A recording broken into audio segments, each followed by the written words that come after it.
маленькая говорилочка. Напоминаю об обратной связи. Лайки, подписки, комментарии, донаты для животных, которые живут на улице. Вот. Ну а сегодня я вам расскажу, как растворить камни. Вы можете от них избавиться, не прибегая к операции. Во всяком случае, почувствуете значительное облегчение.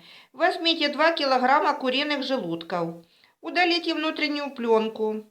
Промойте ее, хорошо высушите и столкните в ступке или размельчите в кофемолке. 1 столовую ложку этого порошка залейте 1 стаканом пива и оставьте на ночь. Утром лекарство готово. Подогрейте, выпейте натощак.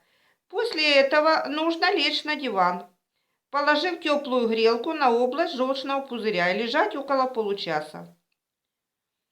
Курс лечения – неделя. Полученного порошка должно хватить на 7 раз.